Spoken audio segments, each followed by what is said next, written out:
American അടുത്ത president ആവുന്ന Trump തന്നെ ആയിരിക്കും.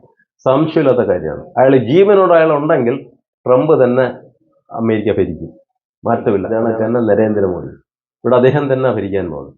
അദ്ദേഹത്തിന് വയ്യാന്ന് പറഞ്ഞാൽ വേണമെങ്കിൽ പലരും വരാം, പക്ഷെ അദ്ദേഹത്തിനാണ് യോഗം കാണുന്നത്, അദ്ദേഹം തന്നെ ഭരിക്കും. അത് യാതൊരു മാറ്റം. കോൺഗ്രസിനകത്ത് ഇന്ന് നിലനിൽക്കുന്നതിൽ ആരുമില്ല ശക്തരായിട്ടുള്ള വ്യക്തികൾ. ഇന്ത്യ ഭരിക്കാൻ ശേഷിയുള്ളവരാരുമില്ല, അത് ഉറപ്പ് തന്നെ. അത് ഉള്ള ഇതുകൂടെ കളഞ്ഞത് ആ രാഹുൽ ഗാന്ധിയെ മുന്നിൽ നിർത്തി നയിച്ചത് കൊണ്ടാണ്.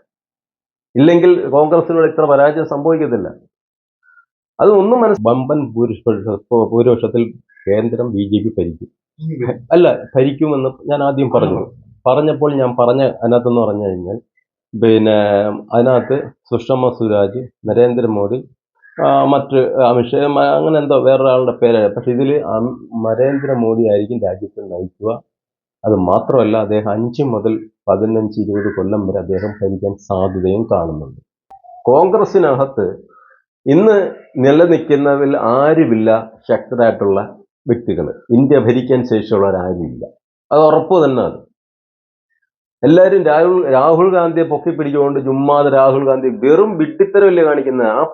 അതിന് പുള്ളിക്ക് ആ കുട്ടിത്തം വിട്ടുമാറാത്ത രീതിയുള്ള മനുഷ്യനെ എന്തിനീ കോൺഗ്രസ് എന്നുള്ള കോൺഗ്രസിന്റെ ഒരു പ്രതിപക്ഷമായി നിൽക്കുന്ന ഒരു വലിയൊരു സ്ഥാനമുള്ള പ്രധാനമന്ത്രിയുടെ അതേപോലെ സ്ഥാനമുള്ളൊരു വ്യക്തിയാണ്.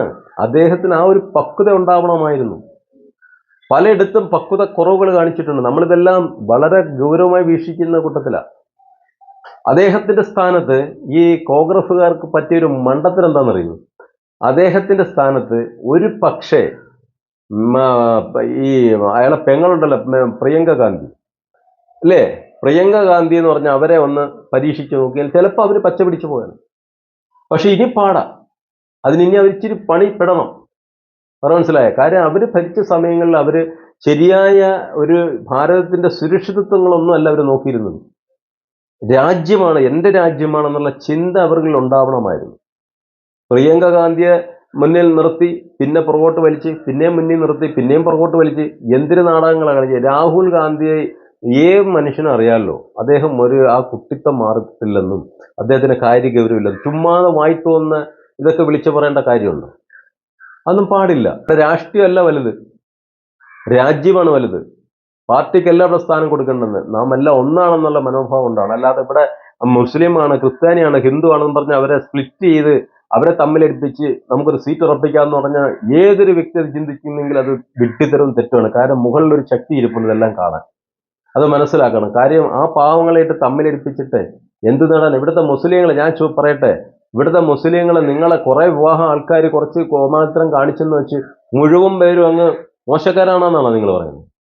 ആണോ? അവരെന്താ അത്രയ്ക്കും ഇതൊന്നും ഒന്നുമല്ല. ഭാരതത്തിനെ ഭാരതമായി കാണുന്ന എത്ര പേരെ നിങ്ങൾക്ക് കാണണം? അതറിയോ? മോദിയോട് എത്ര പേരുണ്ട്? അതാണ് കേരളത്തിന്റെ ഇതിനോട് എത്ര എനിക്കറിയാം. എൻ്റെ വ്യക്തിപരമായിട്ട് എനിക്കറിയാം എത്ര മുസ്ലിംസ് സഹോദരങ്ങള് BJP-യിൽ RSS-ആയിട്ടൊക്കെ സഹകരിച്ചു പോകുന്ന എനിക്കറിയാം. അവര് മതത്തെ വിട്ടിട്ടാണ് വരുന്നത്. അതൊന്നുമല്ല, അവരവരുടെ മതത്തെ വിശ്വസിച്ച്, അതാണ് മനുഷ്യനെന്ന് പറഞ്ഞത്.